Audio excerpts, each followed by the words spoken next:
What's going on, folks? We are live right here on the Hash It Out Show. No, I'm not Jared JB Boyd.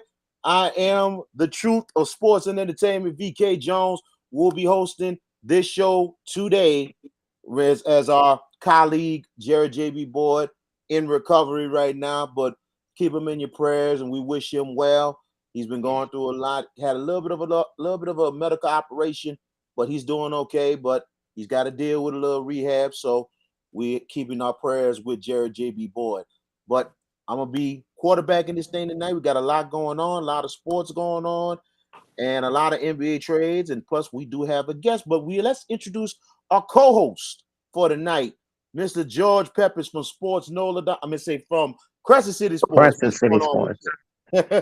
Not too much. You're living in the past, sir. But CrescentCitySports.com. You can find me on Twitter at George Peppers, also on Facebook as well. And I'm looking forward to tonight. We have a very special guest that's going to join us here in a few seconds, and got a lot of draft talk to follow after that. Absolutely. This is almost old school, like we used to do back then with the WGSO and also with the VK Jones show as well. But we're the Hash Bigger It Out audience show. here, though. Oh, yeah, there's a bigger audience. That's how we do it. We're Hmm. live on Facebook Live and YouTube Live every week on your Facebook and YouTube. Like, share, and subscribe the Hash It Out show on all your social media outlets. Now, our guest for tonight, and this is Troy University night because we have a couple of colleagues that we know that's on the staff, but a couple of them we're not going to have, but they're going to be coming up. But one of them is here tonight that's joining us, and she is a very good friend of mine. I go way back with her, but at the same time, tonight you're going to hear her story. She has been an unbelievable basketball coach from the state of Mississippi. She had over 200 wins in high school, a couple state championships, and then all of a sudden she went to the junior college level and turned around a big time, turned around an HBCU 2-year program into a powerhouse. And now she has taken the opportunity to go to the Division 1 level and to get an opportunity to coach over there as well. We have assistant coach from Troy University, Coach Stephanie Murphy. How you doing, Coach? I'm doing great. VK, how are you? Good, good, good. We appreciate you taking the time to join us and everything. And first of all, I know we gotta start it off a little way back, and hopefully I got everything right on the factors and everything. Now, you've been coaching for a very, very, very, very long time, Yeah. but where does your coaching style comes from? Where the beginnings of what Stephanie Murphy turned out to be? Oh, okay. Let me say hi to George as well, since we got him on the podcast. How you doing, George? I'm good. I'm doing great, Coach. I'm looking forward to talking to you. Read your bio and know a lot, and I'm looking forward to talking to you in a minute. All right. Well, just a little bit about my background as far as I guess my coaching style. Like I said, coaching kind of goes way back for me. Basketball has always been a passion. I think I probably picked up a basketball, started playing maybe around third, fourth grade. I guess from the time I hit middle school, my high school coach was very influential in my life as far as like just putting dreams in me, aspirations, and letting me know what I could be. And so I started playing seriously probably around sixth grade, and it just continued from there. So I think my coaching style, a lot of it probably comes from him, Coach Eddie Ray Cully, because he was so passionate, so demanding. He just expected, like excellence from all his players. So I think I model, I think a lot of the way I coach from him because I like to put a lot of hope and belief in my players and allow them to see what they can be, like the best part of them. So a lot of that comes from my root comes from him and the things that he instilled in me is for allowing me to be successful. Shout out to West Tallahatchie That was and telling. yes, Tally. Big shout out to them. I have a little bit of, me and Coach have a little connection because of the fact of the Delta in itself, the Mississippi Delta, better known as. But Coach Murphy, tell us about your days as a player and how you had to adjust from West Tally to becoming a big time scholar and going and taking your talents to Oxford at Ole Miss.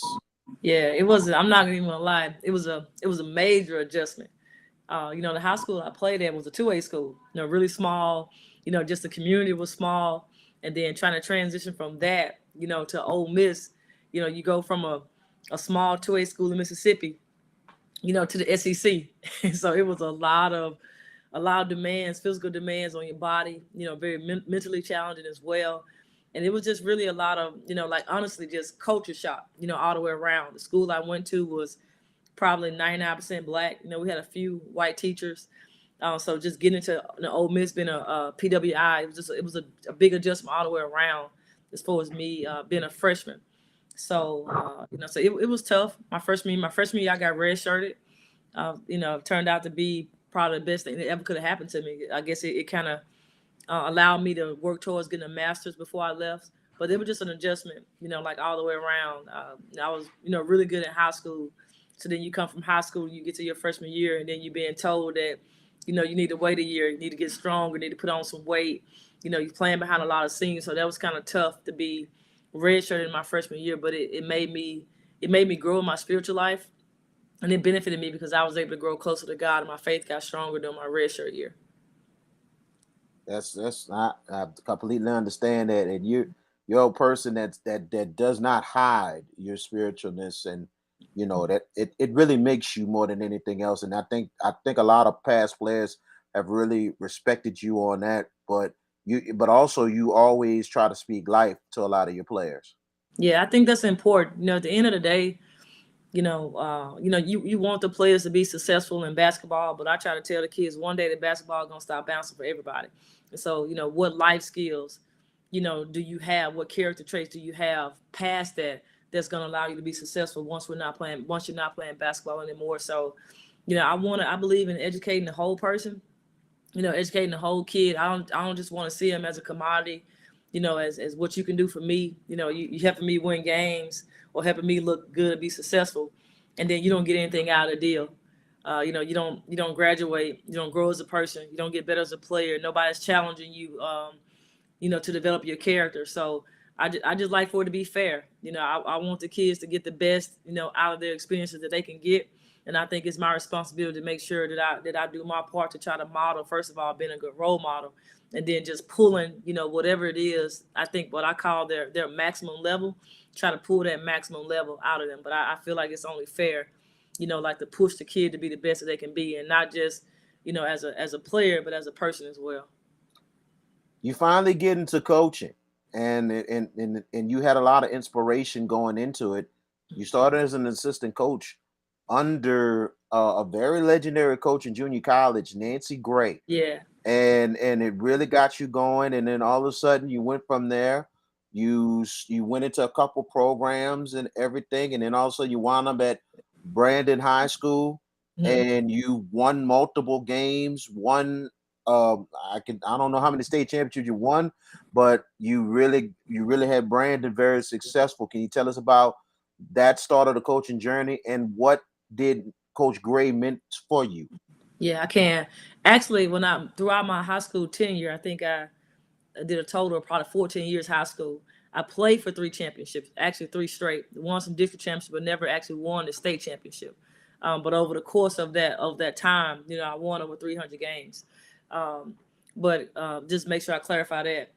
Coach Gray really was responsible for me getting into coaching. Like, honestly, I don't know what I was thinking about as far as trying to find a career or something I might be doing.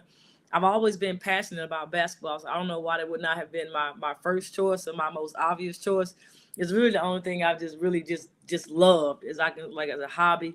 But Coach Gray, just kind of I was in the right place at the right time. That seems to happen a lot in my life. I think that's God just really making sure I'm where I'm supposed to be to get where He's trying to get me to. So Coach Gray saw me at a wedding reception. My college coach's daughter got married, and Coach Gray's daughter was best friends with her. And I was at there, and Coach Gray asked me what I was doing. I said, "Well, Coach Gray, I'm actually looking for a job." And Coach Gray actually knew me through FCA. I used to speak a lot in Mississippi with FCA, and so Coach Gray really knew me through that. And she told me she had a middle school position open, 7th and 8th grade basketball. And she said, "Won't you come and apply for it?" And it really went from there. Like I wasn't in education. I had to go take all the certifications in like one day. And so that she told me if I passed the test, they would get me in our interview where they would give me the job. And so it kind of had worked out. And I started coaching this. My first job was Tupelo Middle School. And the first day I was on the job, I fell in love with it. I said, I know this is what I'm supposed to do. And it was really because of I saw the way it was like the roles reversed. So I was in my high school coach's role, getting a chance to impact the young kids' lives that I was coaching, even though they were middle school. And I saw the way they looked up to me and the way they called me coach. And it just did something to me. And I think I just fell in love with it from that point on. Then you adjusted to that and you took it to Brandon High School. What that meant to you, taking your talents and your job near Jackson, Mississippi to Brandon, and for you to help those girls and to get that program going more than anything else. Yeah, Brandon actually was my third high school. That was where I came from before I ended up coming to Kahoma. But I started my coaching career out. My first head coaching job was at Meridian High School. I was there for 2 years. Then I went back to Tupelo High School for 5 years, and then I finished my high school career coaching at Brandon High School for the last 7 years. So in each stop, I think I learned a lot. Was able to get those teams to top of 5A, 6A. That happened at every school. Every school got to the state tournament, played for state championships. So I think just throughout my journey there, I'm very thankful for the people that I met, the friends I came across, all the players I got a chance to coach, whom a lot I still keep in contact with. They still reach out. I still support them. They still support me. When I got this job, a lot of the players, a lot of parents, reached out and told me congratulations. So it's just all those stops, have just meant a lot in my journey. I think I've taken a little bit from each place, and I really I value each place that I've been as a part of my story. So I don't like to. One place doesn't have any more value than the other. Every piece played a part in the journey that God had me on. I'm gonna ask you this one question. I'm gonna let George Peppers take over with the questions. You went from Meridian, Tupelo, Brandon. Then all of a sudden you get the call to come to Kahoma Community College to take over a program that has not really had a winning season since maybe the 80s. You took over that program at Kahoma and you turned it around to turn it into maybe one of the biggest turnarounds maybe in the history of the state of Mississippi community colleges. What were your thoughts when Kahoma gave you that call? And also tell the people out there the journey that you had out there in Kahoma. Yeah, that really was an amazing journey, just an amazing run all the way around. I knew it was going to be tough. I did my research. Like I'm a research person. I did my numbers. I watched all the film and video that I could get on the team. So once I accepted the job, like I immediately went to work trying to figure out, what it would take for us to be successful. And I immediately hit the road, like recruiting, trying to find players that can help us get the program turned around. So it was tough. It was a lot of challenges, a lot of no's in the beginning as far as trying to go out and recruit kids because, honestly, we just sucked. I don't know another way to put it. Like our program was just really bad, and nobody really wanted to come to play. We were just kind of known as being like the bottom of the league. So a lot of kids weren't really trying to sign up to, come play for the worst school in Mississippi as far as like with sports. But it took a lot of resilience and perseverance. But, just throughout my faith and just believing in God, like when I called Coach B, Isaiah Butler, who's I want to shout out him. He's now the head coach at East Mississippi going into his second year. That's my guy. So when I called him on the phone and I told him that, I said, Coach, I'm going to take this job and I want you to come with me. I told him, I said, Coach, I feel like we can get it turned around. I said, we get back-to-back classes, we'll be straight. I remember saying that. I'm just thinking in my mind, JUCO is every 2 years. So I figured we get 2 good classes back-to-back, like we should be fine. But it just took a lot of hard work. And as they said, like just constantly being in the streets, recruiting when everybody else was at home, going to all the games, trying to really just be persistent with the kids we were trying to get in. And I'll always be thankful for that first recruiting class, class of 2019, because they believed in me and they believed in our vision. We really didn't have anything to sell at that point. But we had won probably 2 games the year before, so we really didn't have a whole lot to sell. But they really believed in me and Coach B, and they bought into that vision. And I think because of that, and honestly because of what I felt like that God wanted to do through that turnaround, God was able to be glorified, because I think that honestly that was miraculous. I don't think anybody could look at it any other way, if not to say that God's hands was on the program, was on us, and I think He was glorified, and just through that process of what we were able to do at Kahoma. So, that was that's Kahoma's gonna always have a special place in my heart. Like, I will never forget the 5 years I was there. Thankful for Dr. Towner. That was my first college job. So them even though I was from the area, they still took a chance, on me and trusted me to get the program turned around. So, Kahoma will ever be in my heart. I still pray for them while I'm here at Troy, and I want them to continue to succeed, not just women's basketball, but everything. So I'll always be locked into the success of Kahoma.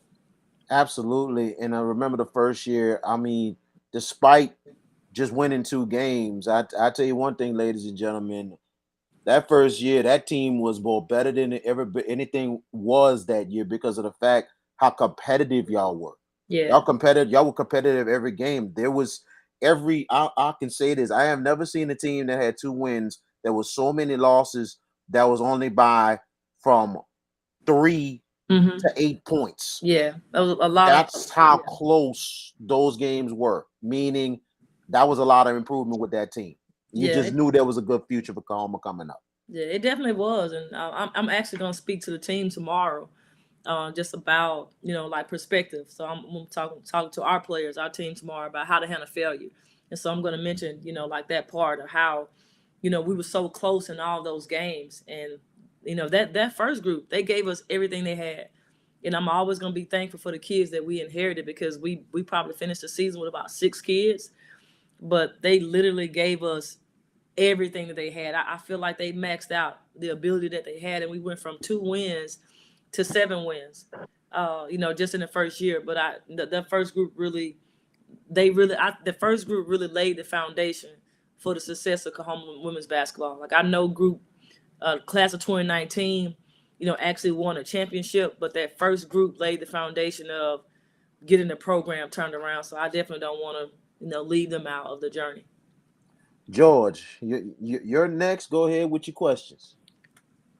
All right. Well, first, Coach, thank you for taking the time for joining us. And just followed you on Twitter, and I got to say, you're deeply faith based, and that's refreshing to see coaches at this level to be so deeply faith based in God. And I admire you for that. And I think that if there were more coaches like you that preach that way, that espouse their faith like you, I think we'd be in a societal sense, we'd be better off. Um, but my first question to you, you had 5 years at Oklahoma. You went from literally the bottom to near the top. I mean, you made a couple of national tournaments, won a couple of championships, conference championships and of the like. What was it that ultimately lured you to Troy? And I know Sandra Rigby is a very good coach. Has done great things there. Right. But what was it about Troy that lured you over there? It really is it was amazing the way everything happened. Like, it would probably take a whole podcast to even talk about how Coach Rigby and I even met. I had never met Coach before in my life. I saw her at the Women's Final Four. Again, I was in the right place at the right time, and had gone to the FCA service that morning, was in the breakfast line right after that, and Coach Rigby was probably about 3 to 5 people behind me. And she started talking to a coach that was in front of me, and I just happened to be standing there, and she asked me where I was from. I said, I'm from Kahoma. And she was just like, hey, I used to coach at Holmes Community College. Hey, got some Mississippi ties. So we just kind of struck up a conversation. And just throughout that conversation, we were just there. And she asked me if I wanted to sit at the breakfast table with her. And she just asked me if I wanted to talk with her after we got finished eating breakfast. Now, mind you, I am notorious for missing signs. I laugh at myself all the time, because I will miss every sign that God sends. I need I need it all to be making sense to me. And so I was there talking to Coach Rigby. I was just thinking that Coach Rigby is just a nice person. She's I was a Christian person, and so we were talking about God and faith, and the whole time I'm just sitting there thinking she's a just a nice person. And we talked for about 20, 30 minutes, and she ended up offering me a job. And that was literally how it happened. I was so just kind of blown away because I wasn't looking for a job when I went to the Final Four. I just wanted to be at the Final Four. It was my dream and my aspiration to get to the 4-year level, and I had been praying about it. But I wasn't really, I wasn't applying for anything. I didn't go to try to, as they say, rub elbows or anything like that. I was just there, and Coach Rick was there. But again, I can't leave out how God is so intentional about what He's done in my life, and He had us there at the right time. And Coach Rigby was saying that she told me her coach was leaving. At the end of the conversation, she said, "Do you think this is something you'll be interested in?" And I didn't even know she was talking to me, basically on the interview.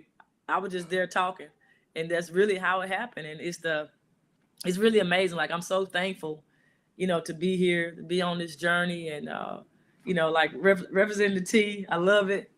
I'm growing as a person, growing as a coach, being challenged, and it's just a blessing all the way around. But that's really how it happened. Like, I will need longer because Coach Rigby has a part of the story as Right. well that I didn't know that she was the type of person that she was looking for. But she was looking for me, and it just worked out that way. Troy is known to run a very fast-paced offense. They average in the 80s, and women's basketball. That's a pretty insane number to run. Right. What is your coach? How do you pattern your coaching style to what Troy runs? What kind of offenses do you like to run? I mean, at Oklahoma, you did a lot of great things, Hmm. but is this the kind of offense that you can embrace and run at Troy? I think this is the way, I understand as an assistant, like, and then also being in a position of a head coach, you learn to adapt to what the head coach is doing. Like, you have to be bought Right. into what the head coach is doing. And so I'm gonna be willing to do and learn and support, whatever it is that they do, because it's been successful and it's been working. So she's talked to me about it, several times. I've watched game film. No, I watched the game last night, so I'm trying to get through the whole conference of watching game film from last year just to see how they play. But I definitely like to play fast. We played fast at Kahoma, when we had the athletes and personnel to do so. So we played fast at Kahoma, but we went more into set plays once we didn't get anything out of our break, and they want to go go go go go. So, but I'm learning and adjusting, and definitely want to support whatever I can do with what she's running to just make it better, to just see whatever I can do to just make it better. So that's kind of the approach that I'm taking at it. And I like what Coach Rigby said. The ultimate goal is to win a national championship. Now, a lot of people are going to look at that and say, "Well, it's the Sun Belt. Those teams don't usually win." But Mhm. I like a coach that's got drive and determination to succeed. And Troy's success, is there a little bit of added pressure on you? I know you're the assistant, but is there a little bit of added pressure to emulate, to contribute, and keep that success going? Because they've been to the NCAA tournament 3 times Mhm. in the last 6 years. They've won a couple of regular season conference championships. Is there any added pressure to continue that success? No, honestly, no, because like my mindset every day is to try to wake up and see whatever team I'm coaching, how can I get that team to be the best in the league, to be one of the best in the country. So it's not necessarily added pressure. It's me wanting to help Coach Rigby accomplish her goal. Her goal is to win a national Hmm. championship. She's explained that to us, the coaching staff, the team. So my goal as an assistant now, I don't see it as pressure. It's what can I do as an assistant to make sure that my head coach is in a position to accomplish that mission or accomplish that goal. So no, I really don't see it as pressure. Like, I'm actually, like, up for the challenge. I love challenges. So I'm already watching film, on the teams in the league, and so it's just really a challenge for me. But like, I'm all the way bought in, and it's like whatever I can do to help Coach Rigby and to help the players on this team and the rest of the coaching staff, then that's what I'm committed to doing. So I'm trying to find every way possible to help our team get better. You had 5 great years at Oklahoma Community College. Mhm. Won a lot there. Didn't start great, but it finished with a big time flourish. Right. What will you miss most about coaching at Oklahoma? And what do you take from there as you head to this new challenge at Troy? I think the one thing I'll miss about Kahoma is this. it was kind of like I had to turn over my baby. So I look at Kahoma like, because it took so much to get the program, like, well, we used to say we got it out the cemetery because it was just completely dead. So it took so much to kind of get it going. Now it's like you turn it over, like it's like you're giving up your baby a little bit. But I think the thing, I'm definitely gonna miss the people. I love the people there at Kahoma, and I think just the class that I had coming in, I had already kind of gotten attached to the recruiting class that we had coming in. I think they're going to be really talented, and I think that was probably the best class that we had recruited from top to bottom. So I think I'm going to miss the relationships with the incoming class that I had recruited and a couple of kids that were already there. So it's always about the kids with me. But of course, I love the school. I'm going to miss competing in the MAC. But I think the main thing is just the kids I had gotten attached to in my recruiting class. I called them my 23 babies. So just them, and then also a couple of kids that I had left that would have been sophomores. So just missing the kids. And what will you take from your experience at Oklahoma and bring to Troy? What will you take from that? I I honestly think just the resilience, because I remember when I was on my interview at Kahoma, and I was walking around with Selena Reed. She was the assistant athletic director at the time, but now she's a head athletic director. And I remember walking around and I was looking at everything, and my mind was just kind of churning. And okay, I can get this turned around. We can fix this. We can change the locker room. Like we can. So I was already kind of envisioning what we could do as a program. And I remember her saying, she said, "You can win at Kahoma, you can win anywhere." And I never forgot that. And like I carried that with me, because I think at the time nobody actually thought that the women's program was going to be turned around, or just the sports teams could start winning. Period. So when she said that, like, because that job was so hard, and we were known to be at the bottom for so long, it's like once you accomplish something like that, I'm honestly feeling like this light work for me. Like being here at Troy with the resources that we have and the athletes that we have, and what we have access to, this really feels like light work. Like I've just, because what we did at Kahoma, it was such a challenge, like every single day. And I know the league is going to be tough, here in the Sun Belt, and I know you're going to be playing against some of the best teams in the country. But I don't feel like anything is going to phase me after what we had to accomplish at Kahoma. I just don't feel like anything is going to be anything that's going to be like above to where, oh, you can't do it, it's too much for you. It's like, nah, that part is over with. Kahoma like put that type of confidence in me that, like, yeah, you can do anything.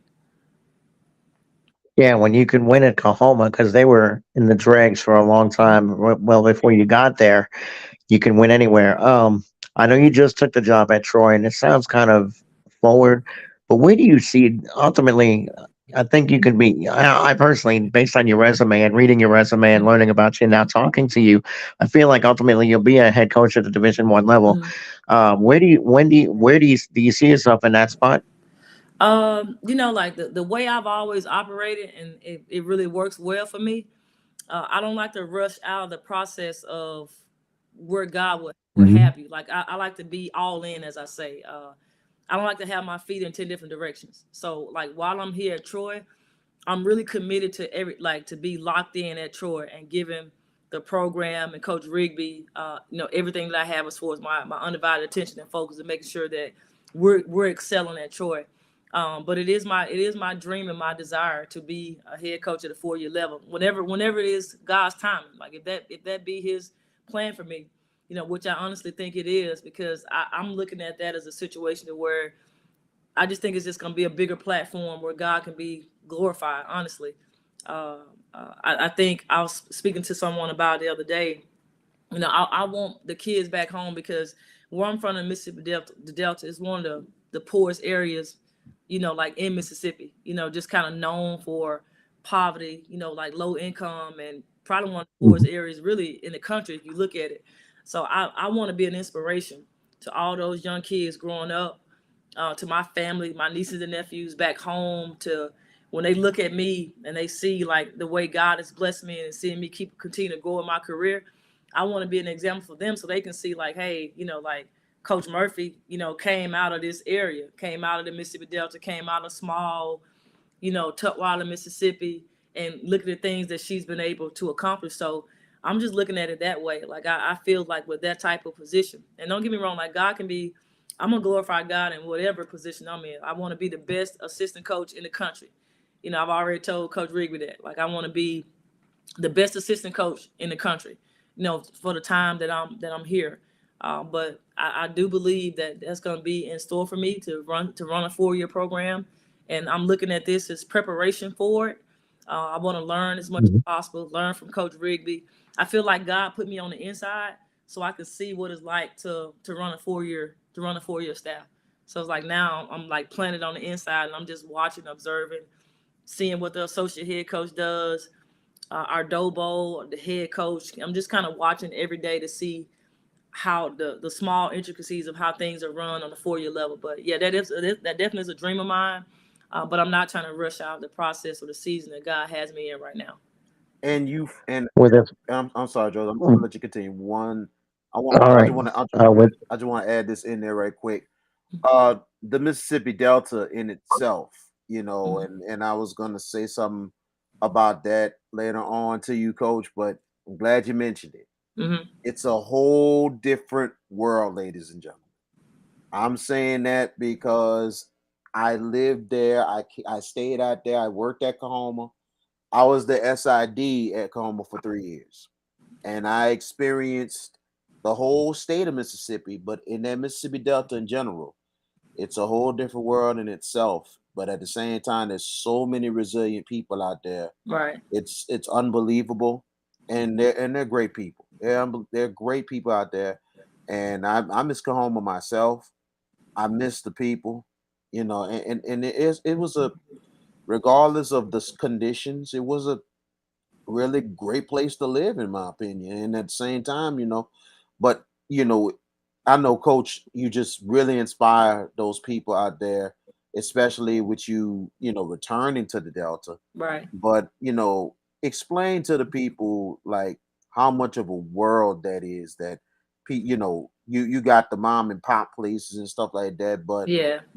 but you look at places like a Tutwiler, like a Clarksdale, like a Greenwood and stuff like that. They have what you need more than anything else. Yeah. I think the thing about the Delta, I think the Delta kind of get a bad rep, and so that was one of the things I tried to be intentional about. When I went out to recruit, the way I carried myself every day, the way I dressed in games, because I knew that I was representing my hometown. And I knew a lot of people, stereotype the Delta, stereotype the people in the Delta. And it's really because of just the industry. Like I said, you can't help where you grow up. And, we don't have a lot of malls and, like stores and the industry where factories come in and different things like that. Um, but as far as the people there, I think you find some of the purest and sincerest people, like I feel like are from that area. Now I could be biased, because that's where I'm from, but I just think you have like good, like country, just simple, like hard working people in the Mississippi Delta.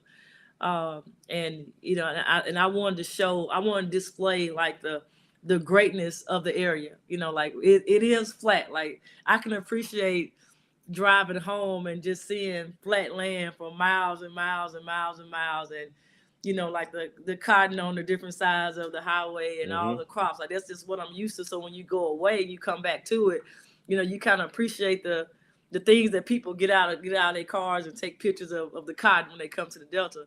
Like I'm used to seeing that all the time. So, but I just want to represent like the greatness of the Mississippi Delta, the greatness of that area, the greatness of my high school, West Tally, and all the other great schools and people, from the Mississippi Delta. So you just got a lot of great people there, and I really want to continue to represent that area like with pride. Like I really keep the Delta, like I wear it on my sleeves and my heart. That's where I'm from, and I don't try to hide it. Like I'm a Delta girl, and I really want the Delta to be like well represented and how and what I do in my life. Very much agree. And I tell you, I tell you one thing about the Delta. They had all 4 seasons out there. I tell you one thing. I love the winters in the Delta. No, I Coming don't. from New Yeah, not Orleans, me. I love the winters. I'm sorry. Yeah. I know I'm a big person. But at the same time, if I even was smaller, I'd take 30-degree days than 90. That's just me. George, continue with the questions. Okay. Well, I mean, it was going pretty good, but anyway, my next question, Coach. You already have an idea of what Troy is bringing back. I mean, obviously, the burden of expectation is to win Right. and continue the success. How it's only June, and Mm-hmm. I like the fact that you're so far reaching, going ahead into the season. And obviously, it's a tough conference Right. with the Sun Belt being very ultra competitive. I think it would be kind of redundant to ask you what would be considered a successful season. I mean, getting to the NCAA tournament for a program like Troy is one thing, Mm-hmm. but with Coach Rigby and your aspirations of going all the way, um, what would you settle for in your first year as an assistant there at Troy? I don't want to, like I said, our goal this year, is to win a national championship. Like I said, we know it's not going to be a easy task.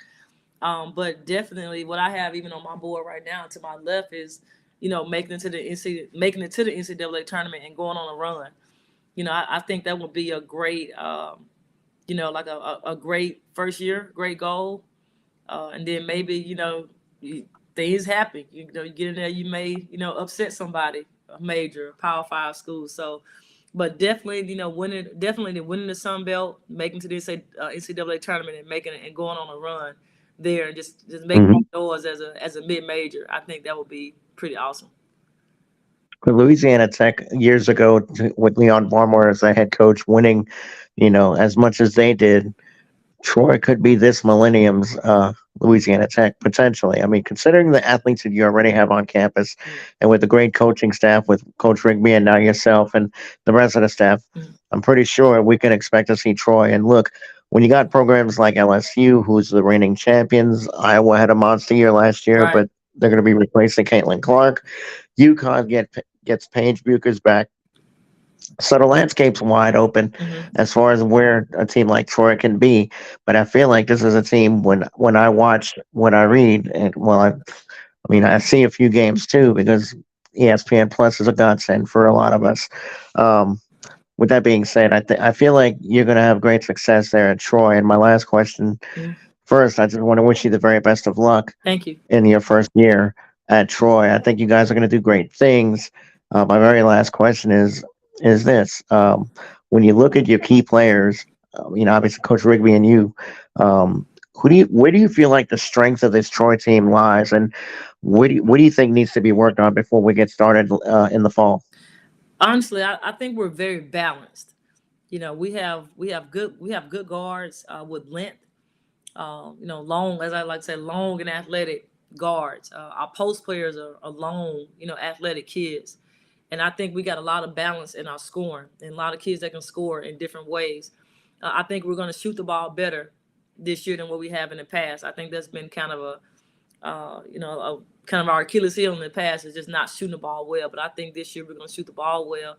And right now, I think just a stronger commitment, to the defensive end. Like that's where championships are won, and you can, kind of separate yourself there. So that's what I would like to see the team is accepting like that stronger desire to like, hey, we're gonna lock people down. So I think once we can get that mindset in defensively, and our kids keep growing offensively as they have been so far, I think you're gonna see a much improved Troy team. That's definitely the goal. Man, I tell you, Coach, you really doing some good things and everything. Just gotta ask you this more than anything else. At the time, that you had some, you had some moments, learning Mhm. moments and stuff like that. There was a moment at Kahoma that, you know, we talked about this before. There was a moment that, you know, it was like a last second where it was a last second game, and all of a sudden you mistakenly called a timeout. But down the line, you just knew redemption was on your way. Mhm. And did you think the redemption came when that particular player wound up getting a scholarship going on 4 year school? Or also was the sign of redemption came from there to becoming conference champions at Oklahoma and also being one game away from going to the NJCAA tournament, going to the I believe the Elite Eight, Sweet 16, whatever they call it, but you'll actually win a regional championship. Mm. Um, I don't know as far as different parts and with the redemption. I think when we the in year three, when we went on that 14 game winning streak, like to win the North Championship and to tie for the state championship during the COVID year, I think that may have been the most like redemptive moment because everything made sense.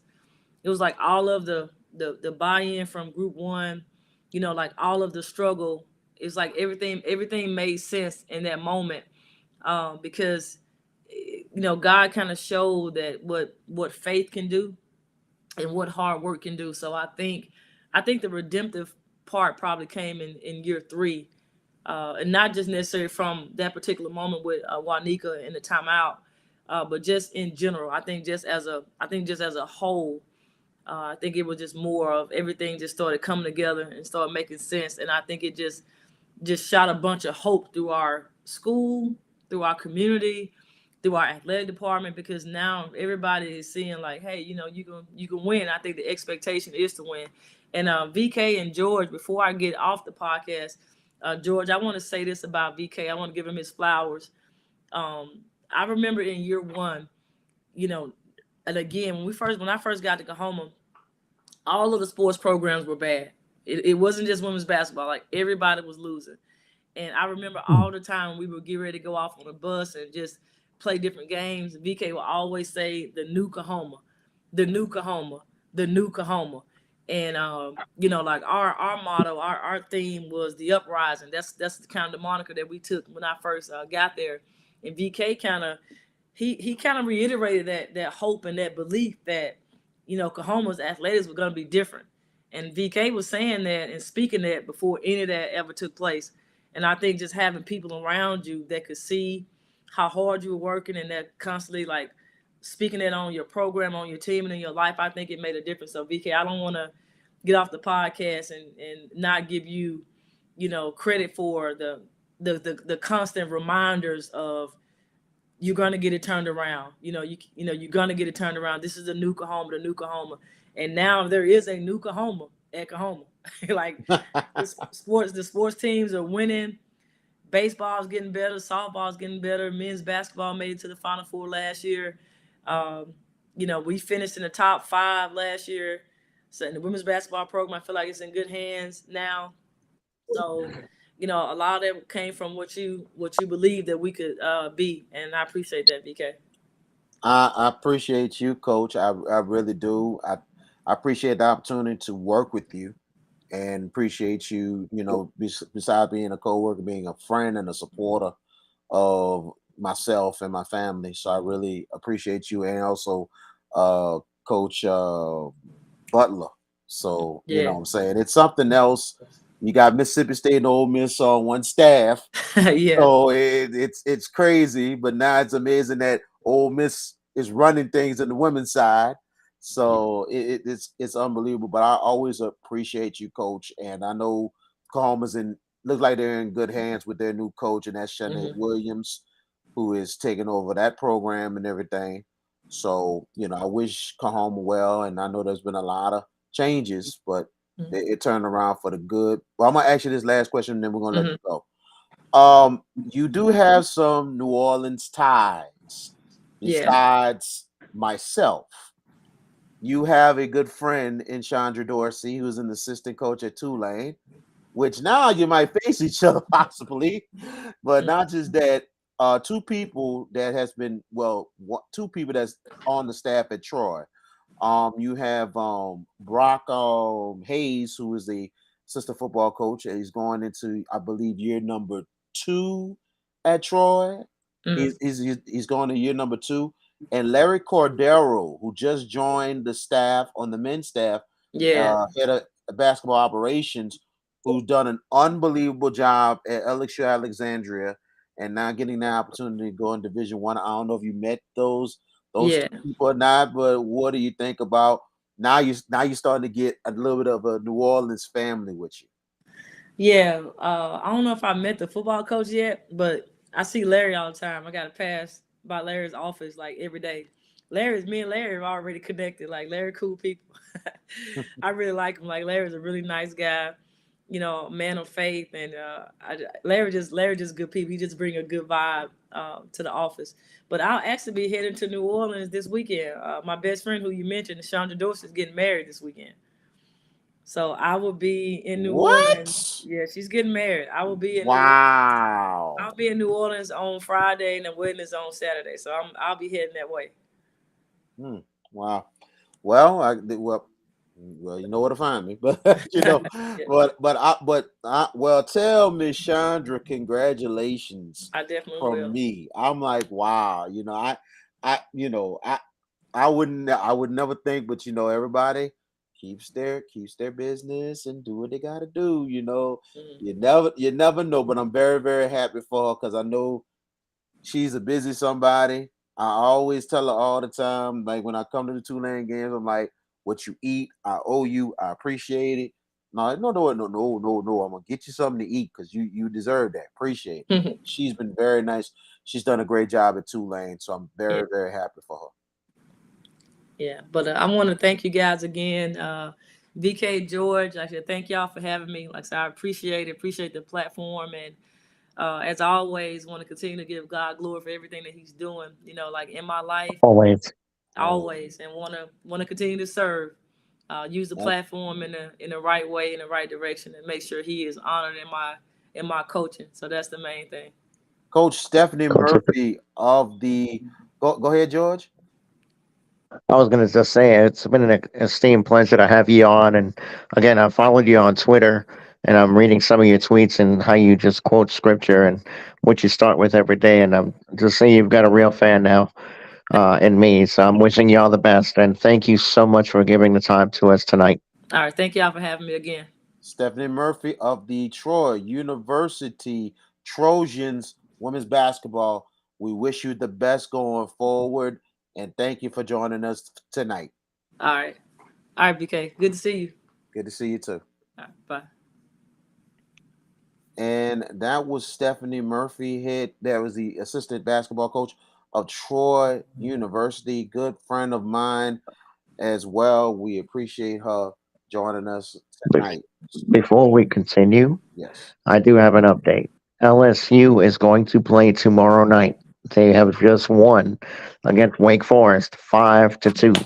So they will play tomorrow night. Yes. Kate Beloso hits a groove fastball for a 3-run shot in the fourth inning that got them the 5-2 lead, and the pitching has been absolutely gold. Grant Herring was monster tonight, VK. Wake, again, the second game against LSU, walks were an issue in game one when they escaped at the 3-2 game on Monday night. Tonight, Javon Coleman started for LSU, and he had 4 walks in the first inning, and of course, a 2-run single. That gave Wake the early lead, but LSU bats started to kick off and into gear. Now the issue is who goes tomorrow night. Do you run Skeens out there on 4 days rest?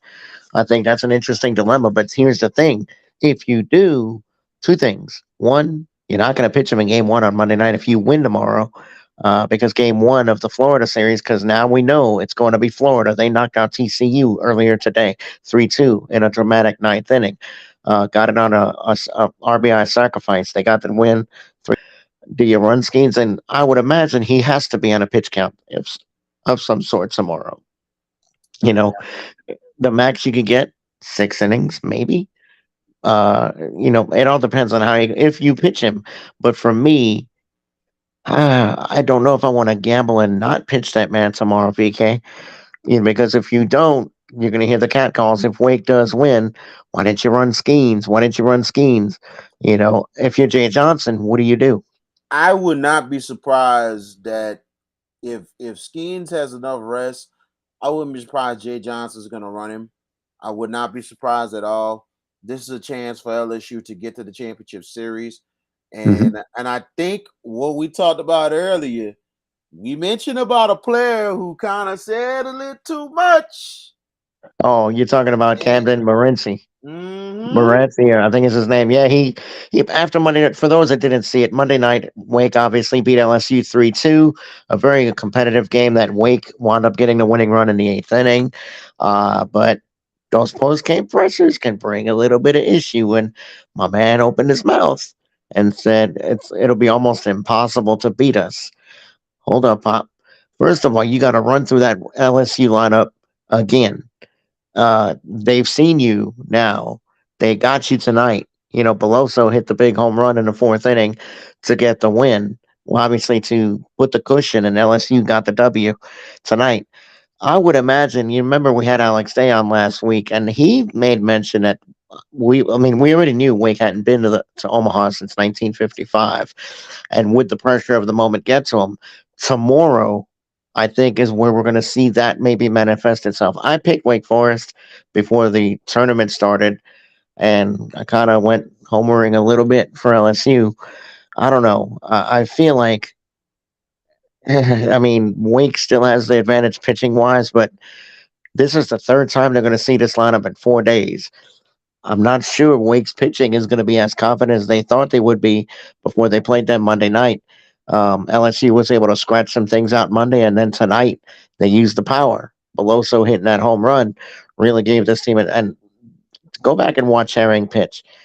He had a very nice and a third inning stretch that really saved LSU. And Gavin Guidry came in tonight and did better tonight than he did Saturday. Remember on Saturday he came in and boom, Tennessee hits a 2-run jack to get it close. Then Riley Cooper, who I did not think we would see, came in and mopped it up tonight. Um, LSU is playing with a ton of confidence right now, and Tom Walter's got to be thinking, doggone it, I got to see these guys again tomorrow. And now it's a one-off for a spot in the national championship series. Yeah, that's big for the LSU Tigers. And sometimes your mouth. I'll tell you one thing: your mouth can Sign write a a check. check. Your butt can't cash, and Correct. that's what happens with Wake Forest tonight. Mhm. And we know certain somebody's about to get pelted on Twitter, so it's gonna be. You know who I'm talking about. I'm gonna say Mhm. his name. But Nah, ooh boy, I seen him on Twitter this morning with that Wake Forest shirt, feeling good I know exactly. right now, It's a brother. very good friend of ours. Mm-hmm. A very good friend, and a very, very intellectual person. Look, he and I have a common fan base with the Michigan Wolverines. He's a Deacon alum, but he's also a Michigan football fan, uh, and a Knicks fan too. So suffering is Yeah, he's commonplace for the old two of school, us. and he's old school himself, man. He Yes, know about sir. that Knicks history and that Wake Forest history too. Yes, sir. You know what I'm saying? So Hmm. but oh well, my friend, you got one more day. Got to see what happens, man. He was talking mad stuff Monday after the game, 3-2 He win. was.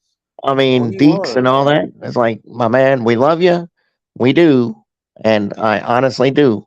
But don't count the chickens before they hatch, because this is look, the potency of this LSU lineup was known all year long.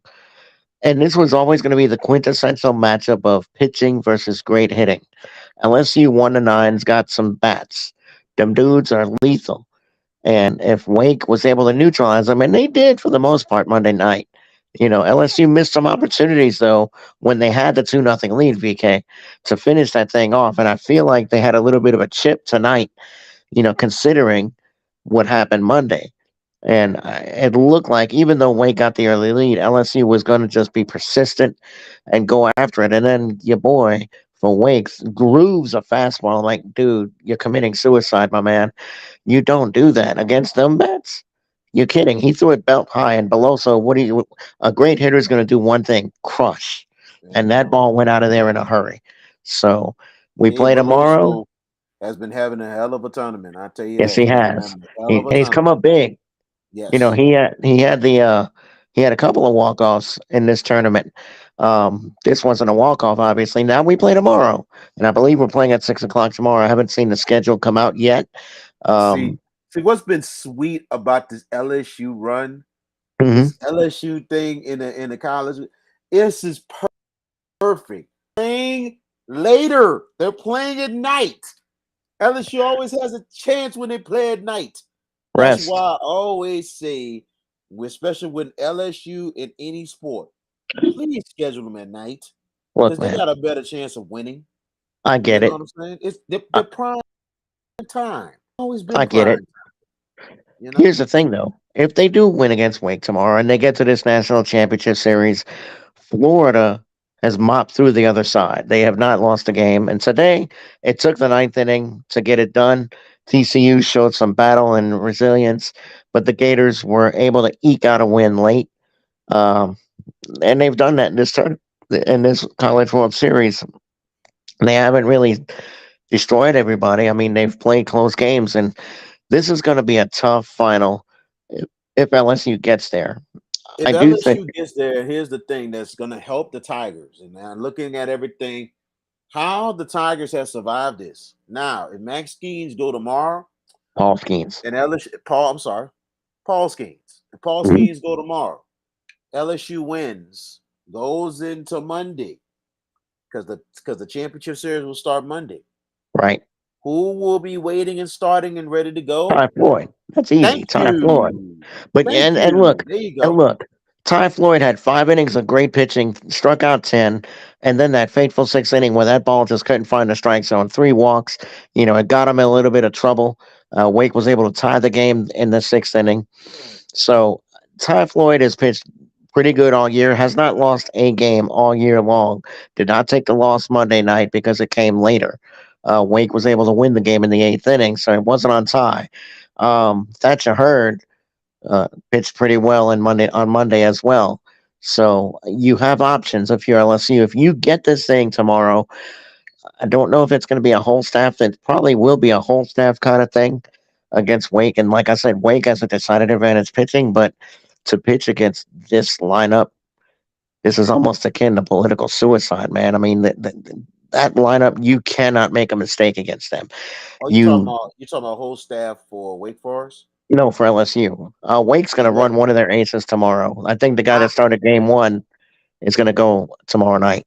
if I'm LSU, you got to start Attack. schemes.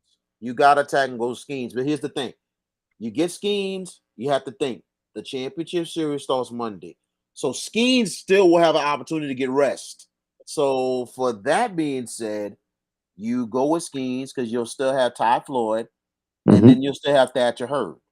Hmm. And if you go with Skeens, guess what? Championship series start Monday. Start Ty Floyd, and guess what? Skeens gonna be fully rested, For so game he two. can be ready for go for game two. Well, first So things first. right, first things first is tomorrow.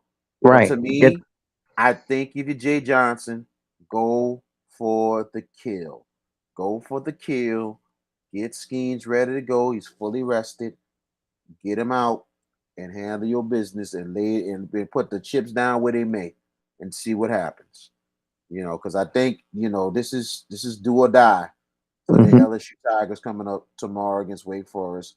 Like I and mentioned before, Wake Forest, they're a very good team, very very good team, but hmm in their history has not been in this place since the 50s. It's been a long time. yep. LSU has been there, done that. First time in a long time, but still, they have 6 national championships to their history, and they're looking for 7. They've been in hmm Omaha, so we'll see what happens. And to close out before we move on to the NBA draft, and obviously that's tomorrow night. But I can tell you, ladies and gentlemen, tomorrow night, 6 o'clock, ESPN 2, to watch this game. Um, of course, the NBA draft will be on the Mother Network, ABC and ESPN. But if you want to watch LSU and Wake, and I'm pretty sure a lot of TVs in the state of Louisiana are going to be watching this game tomorrow night because it obviously is for all the marbles. You're going to the national championship series, but we're going to see. We're going to see if LSU gets there. I think with how close Florida has played it to the vest on the other side, and they just find ways to win. That's a very good, tough baseball team, and we're going LSU, if they do get there, is going to have their hands full against a very potent Gators team. There's some studs on that team that LSU will have to potentially deal with. But again, first things first. Tomorrow, Wake Forest, and we'll see if they could pull it out. And for Tom Walter, I mean, look, I have a soft spot for him because he did great work at UNO, and it's easy to root for a guy like that to win the Natty. Um, but it's at it's at LSU's expense, right? So, um, we'll see. I feel like the advantage tomorrow lies to LSU, but again, we'll find out 6 o'clock tomorrow evening on ESPN2. Um, I'm sure the Nielsen's are going to be shooting through the roof, and a lot of people are going to be watching LSU, but they'll pass over to the Pelicans when they get ready to pick if they stay put. Speaking of the Pelicans, want to talk some draft now? Yes, yes. Let's talk about the NBA Let's do it. draft. A couple of before we close this out tonight. A couple big things happening going on. I think the biggest thing that we're going to be looking at is trades more than anything than the draft. Mhm. And then some people are saying that they better have trades or it's going to be a waste of time tomorrow because all we know is probably about the top 3 picks in the draft and maybe a couple possibles because the way this basketball season has went. So, but one big trade has happened tonight. Not yet. One Not yet. It's not yet. It's rumored. Adrian Wojnarowski, if you want, it's not finalized. No trade can be finalized until free agency. Remember, trades can happen now, but they'll be finalized during the start of free agency. But the trade you're mentioning, and I'll let you mention it if you remember the parameters that I gave you, it's a straight up trade between Portland and Miami. So if you remember what I gave you, you could reveal the details. well, the trade goes like this. Dwayne Wade Dwayne Wade, goes Damian Lillard, dude, Damian Lillard. My goodness. I'm sorry. I'm sorry. I I just had a brain fart for a minute. Just had a brain massive, fart. Huh? Oh, massive. oh Lord. I'm gonna be picking. I know. Damian Lillard.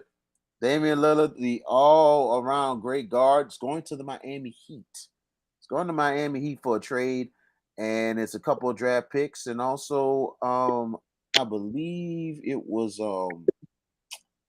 Kyle Tyler Lowry. Hero, Tyler Tyler Hero. Hero, and Kyle Lowry, this year's 18th pick, and the 2027 top 8 protected goes to Portland for Dame. But Adrian Wojnarowski reported, obviously none of it is confirmed. He's reporting that it's going to happen. Again, it's silly season, but this looks like it's about to go down. Another big one that's about to go down involving Kristaps Porzingis going from the Washington Wizards to the Boston Celtics.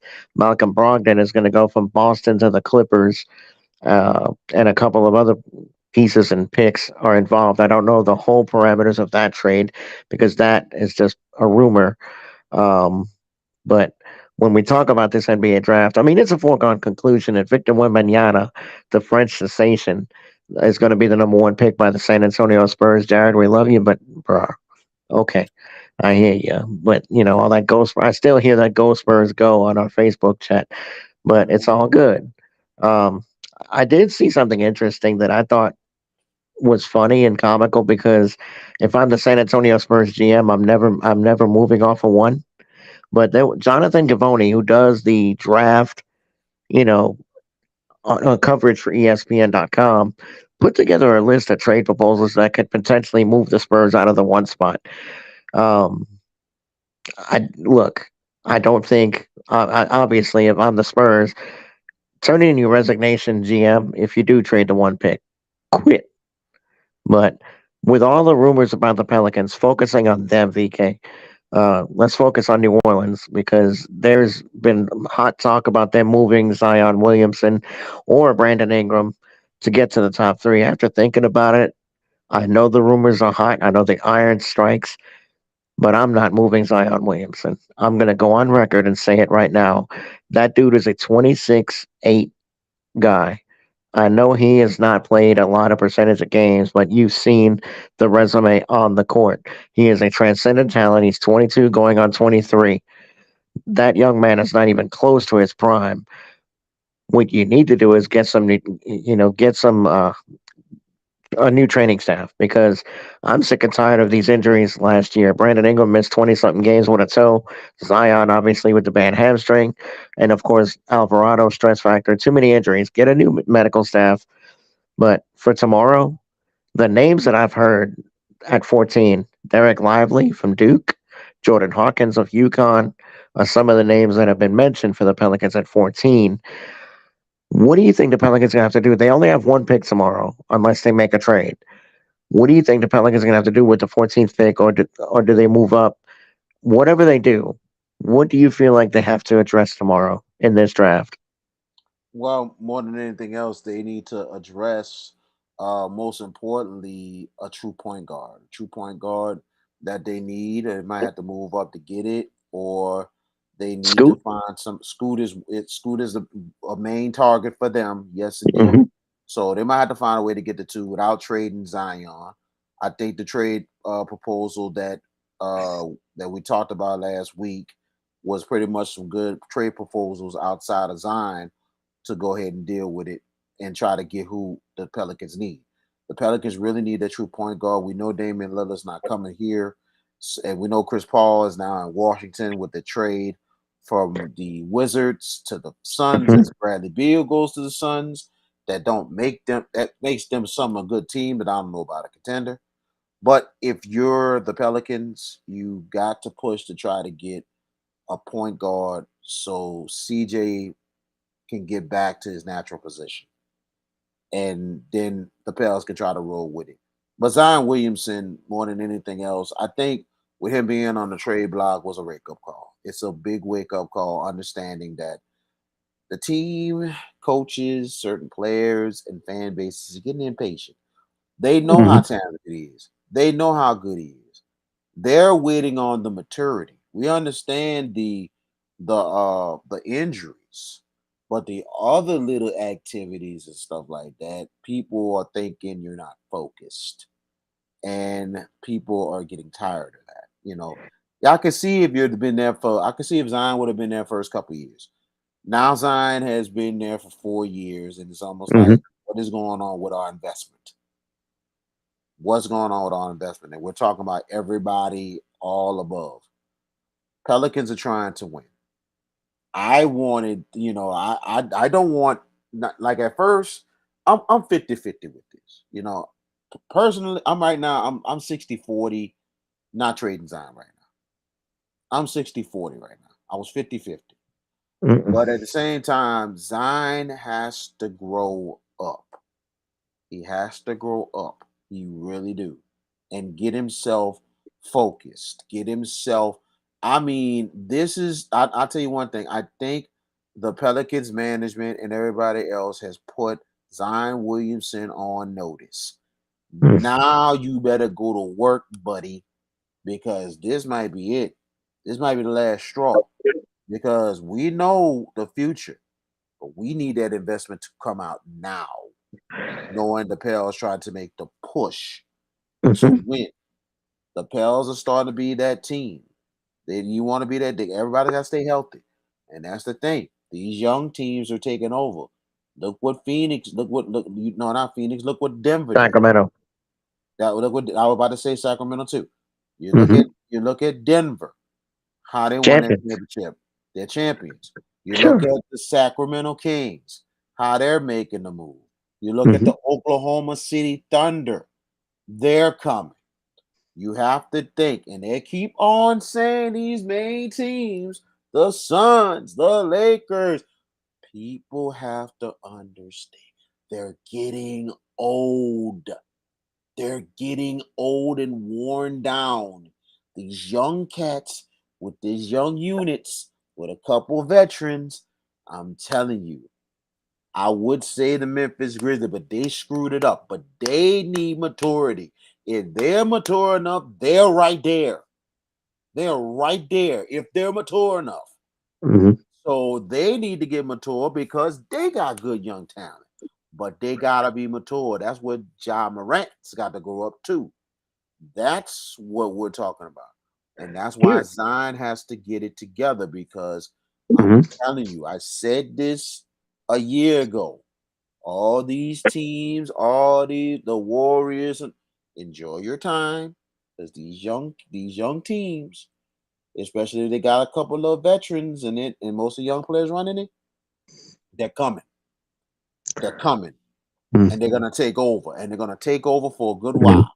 So, like I said, Zion has got to mature himself, and he needs to do that now because I'm telling you, Mhm. the patience is running out. Two things. One, need to remind Pelicans fans and fans of this team, everyone that supports this Pelicans team, they were 18-8 before Brandon Ingram got hurt, and then Zion went soon after. They were number one in the Western Conference, handling their business. That is a glimpse of how good they are with those two guys healthy. This is why I would not advocate trading up. I get what the Pelicans are trying to do. There are true point guards you can get, David Griffin. And the guy I'm looking at is Chris Paul. You want a mentor, Kyra Lewis, Alvarado, and guys like that, you get the coach on the floor. Chris Paul does not have to be that dude, that he was earlier in his career. You sign him to a veteran's minimum and get him in here. He's 38. He's had a Hall of Fame career. I think Chris Paul will be in the Hall of Fame someday once he retires and whatnot. And I do have some breaking news. Earlier, there was talks of a three-team trade with the Wizards, Celtics, and another team that was unidentified about Kristaps Porzingis being the centerpiece. Those talks have since fallen apart, and the teams have now moved on. So it looks like nothing's going to Mm, happen mm, from that aspect. Porzingis to the Celtics would have been extremely interesting. The Clippers, that was the third team because Brogdon was going to go to LA from Boston. But yeah, that trade concoction has fallen apart. So there's nothing there, at least for now. I mean, obviously things can change, give it a little time to move forward. But back to the Pels. For me, it's simple. I mean, how much do you trust Kyra Lewis? Second year off the ACL.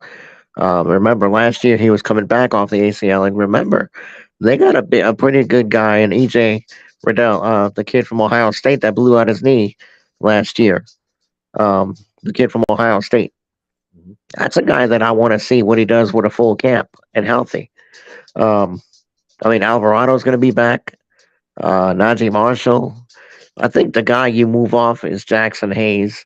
Move him. Agreed. I think you move on, and it's nothing to do with lack of productivity. I just don't think he fits Willie Green's tempo of the type of basketball that Willie Green coaches here. I think Jackson would feel better and flourish in another system. I'm not sure this is the ideal system for a guy of his game. He's not a very bulky guy, so what are you losing physically? Not a lot. He's a big guy, 6'11", got the wingspan 7'2", but he's not wide. And I need my centers to have a little bit of width and be able to be rim protectors and scorers. You know, um, but the draft has a lot of subplots tomorrow. Obviously, Wembanyama, 7'5", 210, 215. Obviously, he's going to have to put on some weight, but that's okay. Popovich is still the coach there. Um, he's going to get him ready to rock and roll his first year. And then I'm hearing cat calls that the Spurs will be contenders when they get him. Not yet. That's still a bad basketball team. So they got a lot of work to do down there in San Antonio. But here are, again, a healthy Pelicans team with the right components immediately ascends to the top four of the Western Conference. You mentioned Phoenix earlier in your spiel about Bradley Beal. I'm going to tell you right now, I think that team is not going to be anywhere near a championship level team, even with Durant, Booker, and Beal. Three contracts, almost max contracts, are on the front of your roster. You got to get minimum veteran mins to fill out the rest of it. And you're talking about moving DeAndre Ayton. You really want him after the way he played in these playoffs? I wonder if he checked out. I mean, he's an interesting piece, but you know Even he was supposed to be part of the trade with Beal, and the Wizards said we don't want exactly. What does that tell you? him. What does that tell you? It's like if Oh, Washington, and look, nothing against the God. Wizards. I mean, and Man. you mentioned the Lakers are getting old. Let me tell you something. Rob Pelinka fixed that team up right. They still got a little bit of work to do. Obviously, the biggest keys to their offseason are LeBron and Anthony Davis. What happens with LeBron? Does he come back for one more year, considering they got dusted in the Western Conference Finals against the eventual world champions, the Nuggets? And Anthony Davis, will he opt out of some sort. Will he stay? Because the hot take when he before he went to LA was that he would go to Chicago, and that may revisit itself going forward. I don't know if that's going to happen. I doubt that. I think what's going to happen is both will go back to LA. They'll do a little more fine tuning. Rob Pelinka, for all the talk about how boisterous he is, does a doggone good job as a GM there. I agree with that. I So agree with that. I think the Lakers might have one might have a one more little run in them. I think the Suns are not going to be as good as people think they're gonna be. I can agree with that. You hmm know, and I gotta tell you, like the Chris Paul thing is a not bad idea. uh-uh. Don't get me wrong, it's not a bad idea. But the better idea is Fred Van Fleet, an experienced point guard, a person that has upped his stats, including assist, plus a world champion. Who you rather? And there's nothing wrong with Chris Paul. I would love for him to come back to New Orleans. But Chris Paul don't have those legs no more. I'm going with a younger guy that has won the title and that can win. That's the thing is you want the thing. The game is win now. That's the game. The game is win now. I know Chris Paul could do it, but Because his age is up there now. So that's the biggest thing I'm afraid of. I would like a I'm not. person like a Fred Van Fleet. I know you're not. That's the He's thing I'm afraid of. You understand what I'm saying? I'm going with somebody that's younger, that mhm. has legs left, and also that's a champion. So just saying, either way would be a good. I'm saying either way is a good option. Either way is a good option. I don't think you lose either way, but with Chris Paul, Right. and this is why I'm so advocating that this move.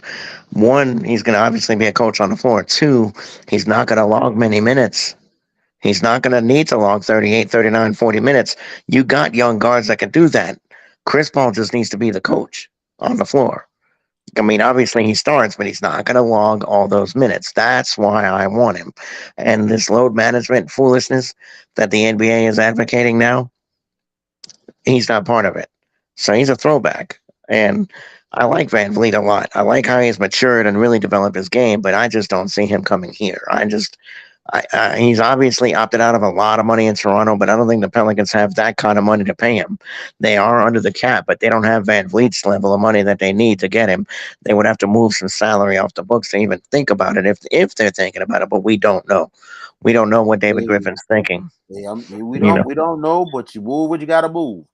And like this, you. I'm like this. The hmm mode is you have to win now.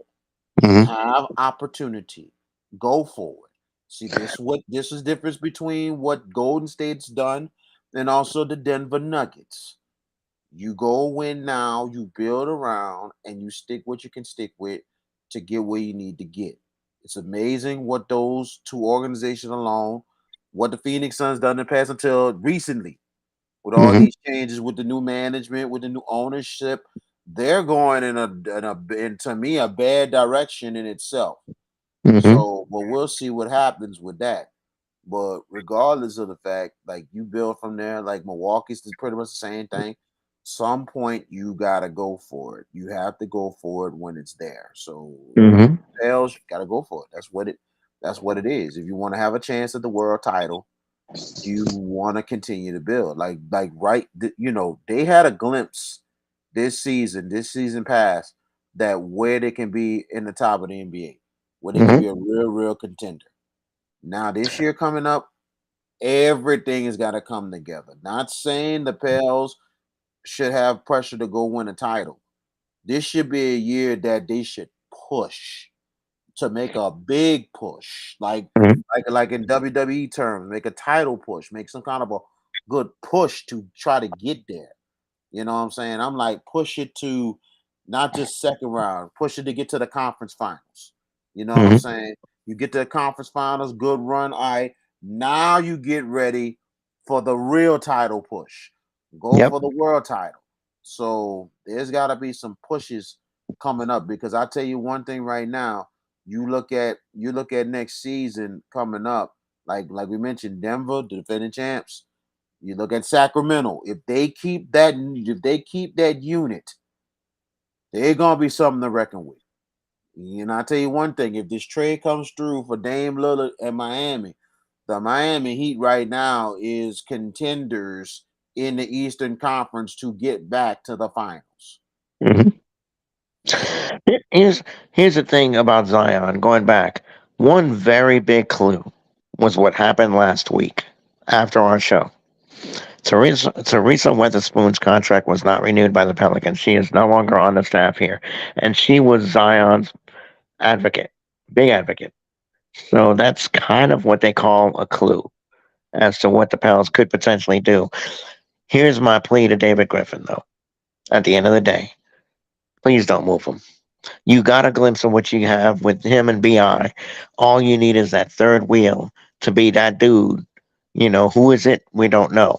How do you get it? We don't know. Could it be Van Vliet? Could it be CP3? Could it be something like that?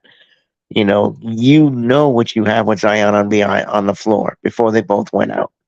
18-8, number one in the West, and there was no flukish thing about it. They were legit number one. They were blasting people. Remember, they beat the brakes off of the Brooklyn Nets opening night by 36 points at the Barclays Center. So I don't want to hear they should move Zion. They should do this. No. Stop overreacting and stop buying into the ESPN narrative of five great trades we want to see. They've never wanted Zion in New Orleans. Let me tell you something. His family has said it. Basically, low key said they don't want him here. Because if you saw his dad's presser, and I don't want to bring up why, we already know why, mhm. his family has never wanted Zion in New Orleans. They thought that the Knicks were a cinch to win the lottery, that, oh, they might rig it when they won it, when they didn't win it. And they got RJ Barrett. Look, that's not a bad consolation prize. Um, and there was actually a trade proposal with the Knicks involved, which I'm not completely opposed to for the Pelicans because you're getting 3 1s. Emmanuel quickly. Go look at the dude. That is a spark plug, and he deserves to be a starter. He just doesn't start in New York because of a guy named Jalen Brunson. That's why quickly would do great things.